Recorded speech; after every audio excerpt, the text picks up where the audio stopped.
5살짜리 꼬마 아이에게 나중에 어른이 되어서 크면 뭘 하고 싶어? 이렇게 물어보면 귀여운 대답들이 많이 나옵니다.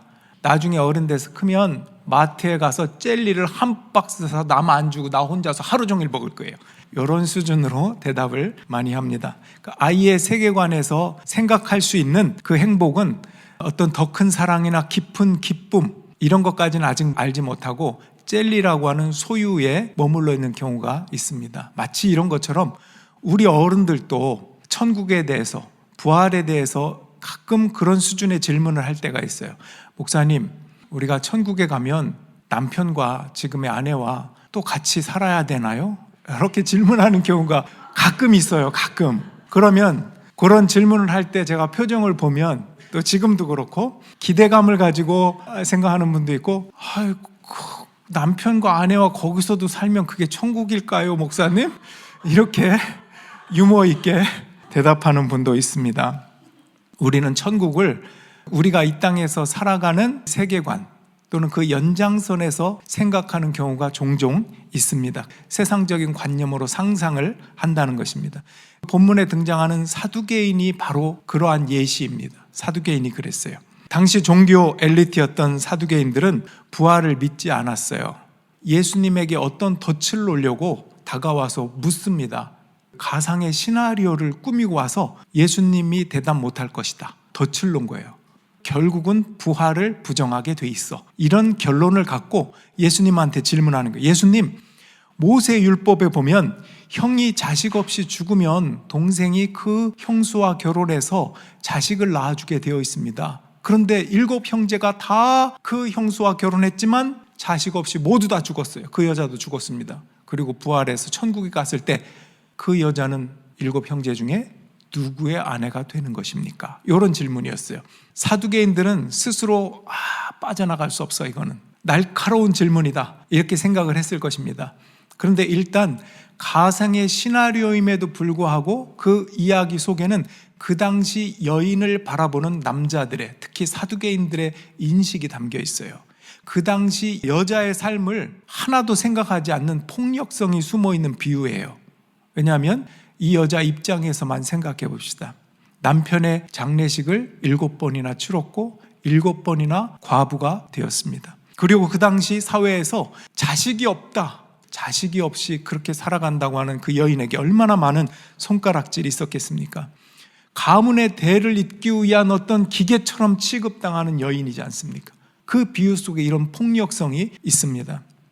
사두개인들은 당시에 비슷한 처지에 있는 여인들의 비참한 고통이나 눈물은 전혀 관심이 없었어요. 그냥 부활 때에 다시 살아나서 천국에 가면 여자에 대한 소유권을 어떤 남자가 갖는 겁니까?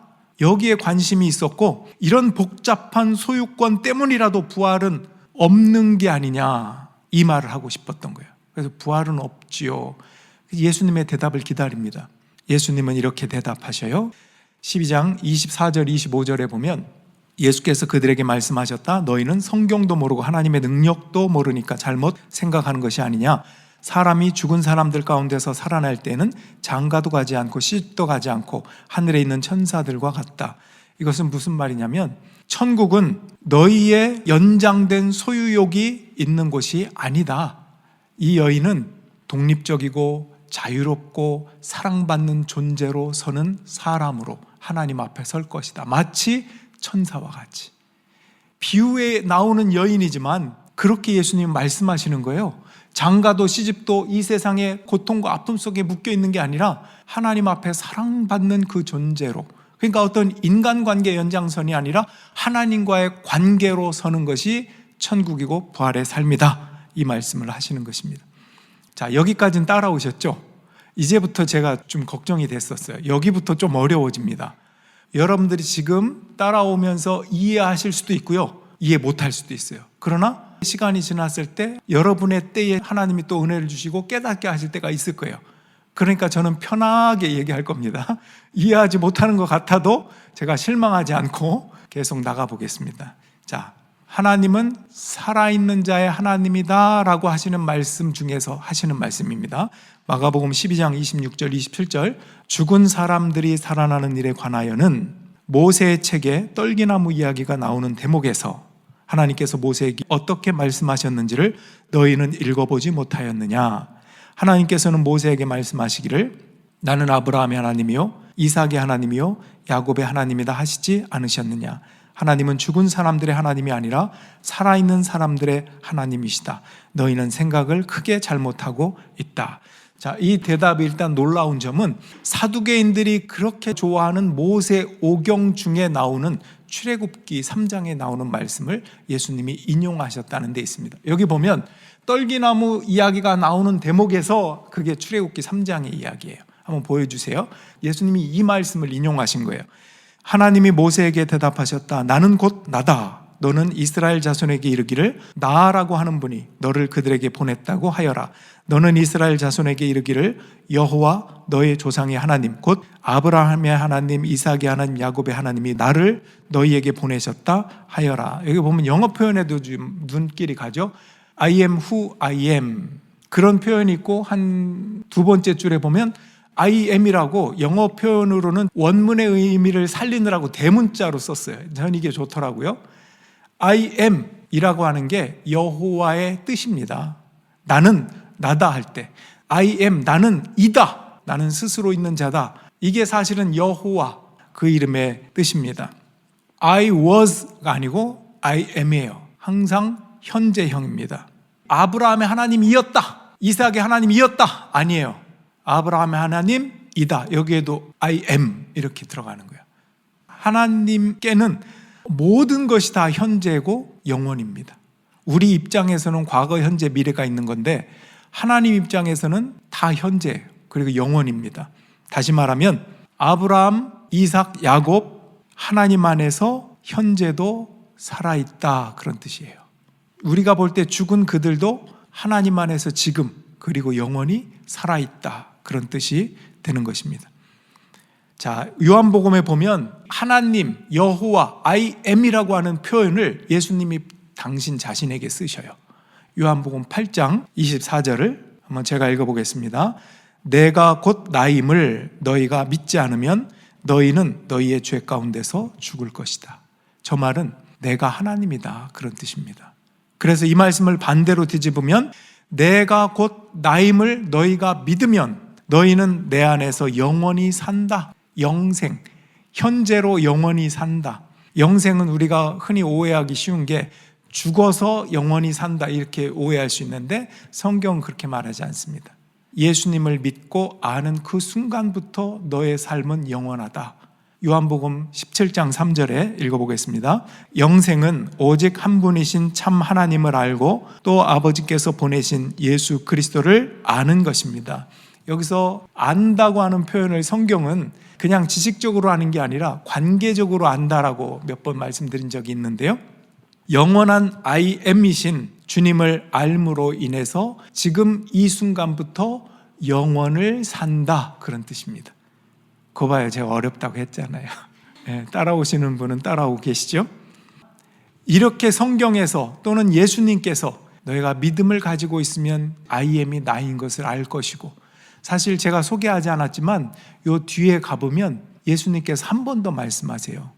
인자가 십자가에 들릴 때 I am이라는 것을 비로소 너희들은 알게 될 것이다. 이런 말씀도 하시고요. 그 뒤에 가면 진리를 알지니 진리가 너희를 자유케 하리라. 이 말씀은 그냥 막연한 말씀이 아니라 I am인 내가 하나님이고 너희를 구원하는 구원자라고 하는 이것을 아는 진리, 그것을 말하는 것입니다. 그런데 이렇게 예수님이 하나님이시고 우리를 구원하시고 그렇다 손 치더라도 우리의 피부에 와닿지 않거나 믿음을 가지고 있는 사람조차도 아직 내 피부에 와닿지 않고 그것이 우리의 신앙생활의 현 주소입니다. 때로는 이 땅을 살아가다 보면 내 존재의 가치를 스스로 잃어버리기도 하고 무너뜨려질 때가 있어요. 스스로 무너지기도 하지만 환경과 사람들에 의해서 그렇게 세상이 나에게 붙여놓은 상처와 실패와 아픔이라고 하는 7 남편의 꼬리표 이런 것들 때문에 내가 누구인지를 잃어버리고 하나님을 놓치고 살 때가 많이 있습니다. 한 요양병원에 치매에 걸린 할머니가 계셨어요. 이분은 자기의 이름도 잊어버렸고 자식 얼굴도 잊어버렸고요. 남편 얼굴도 잊어버렸고 내가 어떤 삶을 살아왔는지도 잊어버렸고요. 자기 존재에 대해서 망각한 채로 살아갑니다. 한 할아버지가 매일마다 이 할머니를 찾아와서 밥을 떠먹여 줍니다. 하루는 새로 갓 온 간호사가 할아버지에게 얘기합니다. 할아버지, 아내이신 것 같아요. 그런데 잘 알아보지도 못하고 본인이 누군지 할아버지가 누구이신지 알지도 못하는 할머니를 매일같이 이렇게 찾아오시는 거 힘들지 않으세요? 이렇게 물어봅니다. 그때 할아버지가 대답합니다. 그래요. 이 사람은 자기가 누군지도 모르고 내가 누군지도 모르죠. 하지만 괜찮아요. 상관없어요. 내가 이 할머니를 아니까. 이렇게 대답합니다. 여러분, 사두개인들은 이 여자가 도대체 누구의 소유냐? 거기에만 집착해 있었어요.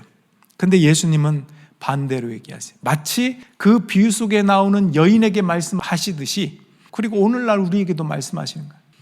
네가 가진 것을 다 잃어버렸어도, 네가 너 자신을 잊어버렸어도, 세상의 인정을 받지 못해도, 가치가 없다고 느껴질 때도, 자존감이 바닥이 나서 다 떨어져 있을 때도 괜찮다. 내가 너를 안다. 이렇게 하나님은 말씀하십니다. 너는 천사와 같이 귀한 존재다. 이것이 하나님은 살아있는 자의 하나님이라는 뜻입니다. 나를 아시고 변함없이 바라봐 주시는 하나님의 영원한 사랑 앞에서 우리는 서 있는 거예요. 그 사랑 앞에서. 그래서 우리한테 사랑으로 살라고 또한 초대하시는 거예요. 믿음, 소망, 사랑, 이 세 가지는 항상 있다. 이 말은 영원하다는 거예요. 우리가 이 땅에서뿐 아니라 하나님 나라에서도 영원해, 없어지지 않는 게 믿음, 소망, 사랑이에요. 그런데 그 중에 제일은 사랑이라. I am이라고 하는 변하지 않는 하나님이 그 사랑으로 너희를 붙들고 있고 너를 알고 있으니 영생은 나를 아는 지금부터니 너희도 사랑으로 살아라. 이게 살아있는 자의 하나님이라고 하는 뜻입니다. 미움으로 살지 마. 웬만하면 사랑으로 살아. 서로 포용하고 감싸주고 사랑해. 왜? 근거가 I am, 영원한 사랑의 하나님이시니까. 에베네셀, 장래에도 인도하시는 살아계신 하나님이다. 말씀을 정리합니다. 예수님은 폭풍우 속에서도 제자들에게, 두려워 떠는 제자들에게 나다, I am 이렇게 말씀하셨어요. 두려워하지 말라. 나는 길이요, 진리다, 생명이다, 포도나무다, 사랑이다. 하나님이 세상을 이처럼 사랑하사 독생자를 주셨으니 누구든지 그를 믿는 자는 멸망하지 않고 영생을 얻으리라. 여러분은 누군가의 부속물이 아니라 지금 이 순간부터 하나님 앞에 서 있는 아름다운 존재입니다. 그분이 여러분을 아십니다. 내 존재 전체를 책임지시고 붙드시는 그분의 영원한 사랑 앞에서, I am이신 주님 앞에서, 길과 진리와 생명이신 주님 앞에서, 특별히 사랑이신 주님 앞에서 부활의 생명을 영생에 이르도록 지금부터 살아내는 저와 여러분들이 다 되시기를 주님의 이름으로 축원합니다.